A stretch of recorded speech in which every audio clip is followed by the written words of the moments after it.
नमस्कार मित्रांनो, हे पाठीमागं जे दिसतं झाड ते आहे रूट. त्याला वेगवेगळ्या भागामध्ये वेगवेगळी नावं आहेत. आपल्याकडे त्याला काय म्हणतात ते नक्की कमेंट बॉक्समध्ये येऊन सांगा. आणि आपण या रूट या झाडाविषयीची माहिती आपण आज पाहणार आहोत. रूट रुई, मंदार, मदार, आर्क या नावाने ती सुपरिचित आहे.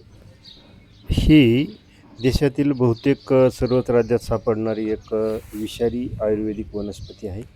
ही लागवड न करता आपोआप उगवणारी वनस्पती. याला काही लागवड करावी लागत नाही. याला अशी शेंड्याला फुलं येतात, आधी कळ्या लागतात आणि त्याची ती फुलं होतात. श्री गणेश आणि हनुमंतराय यांच्या आवडीची ही वनस्पती आहे आणि त्यामुळे याच्या पानाची माळ किंवा आपण हार म्हणतो ते करून मारुतीरायाच्या गळ्यात आपण अर्पण करीत असतो.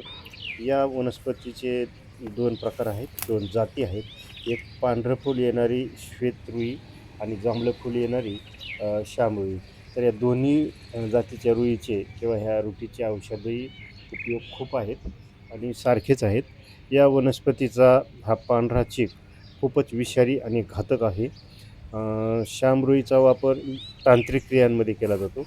याची फुलं पानं वाळवून त्यांचा धूर म्हणजे तो पेटवून त्याचा धूर जर केला आणि तो मूळव्याध झाल्या ठिकाणी दिला तर रक्त येत असलं, खाज सुटत असली किंवा त्या मूळव्याधाची आग होत असली तर हा धूर त्या मूळव्याध झालेल्या ठिकाणी द्यावा.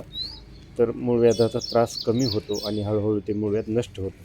आणि जर कोणाला कावीळ झाला असेल तर नागिनीच्या पानासोबत याची हिरवी पानं 2 काढायची, धुवून चांगली काढायची आणि ही पानं नागिनीच्या पानासोबत सकाळी खायला द्यायची. कावीळ लगेच उतरते. त्याचबरोबर रुटीचा चीक 1 चमचा आणि त्यामध्ये 2 चमचे आपले घरगुती हळद आणि खोबरेल तेलाचा 1 चमचा असं सगळं एकत्र मिसळून ते जर एखाद्याला कोणाला गचकरण किंवा खरूज किंवा नायटा झाला असेल म्हणजे अशा त्वचारोगाच्या ठिकाणी हे मिश्रण चांगलं लावलं तर त्याचा चांगला फायदा होतो.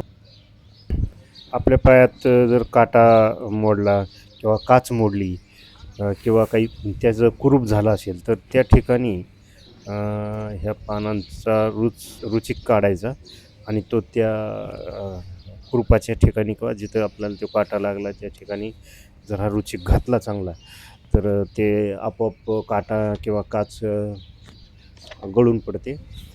गाईच्या तेलासोबत किंवा एरंडेलाच्या सोबत जर तेलासोबत जर पानं गरम करून ती जर छातीवर किंवा पाठीवर बांधली तर फुफ्फुसाला खूप फायदा मिळतो.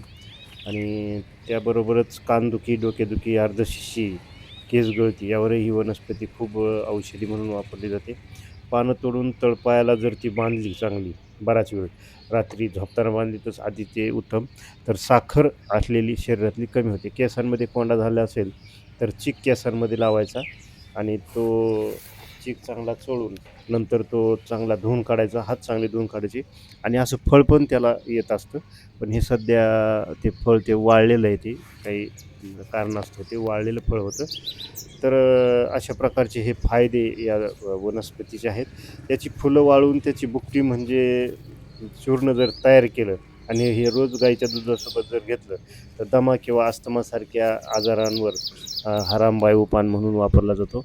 जखम असली तर तिच्यावर चीक लावला तर जखम लवकर बरी होते. दात दुखत असले तर कापसाचा बोळा करून त्यात दाताखाली दाबून धरला तर दातदुखी थांबत असते आणि जखमेवर लावला तर जखमसुद्धा लवकर राहते. आणि दात ठणकत असले हा प्रयोग केला तर ठणकसुद्धा राहते. त्यात हे करताना शेंदव मीठ आपल्याकडे असेल तर ते वापरलं तर अतिशय उत्तम. जिथं ही वनस्पती आपल्याला दिसते तिथं त्या वनस्पतीच्या मुळाखाली किंवा त्या बुडक्याखाली पाणी असतं, असं पाणी दाखवणाऱ्या पाराड्यांचा एक समज आहे किंवा ती सत्य परिस्थिती आहे. तर अशा झाडाच्या बुडक्यात लोक जास्त करून आपल्याला बोर वगैरे घेताना दिसत असतात. तर अशा प्रकारचं ही विषारी औषधी आयुर्वेदिक वनस्पती तिचं आपण जतन करूया. व्हिडिओ मोठा होतोय, आपण आज इथं थांबू.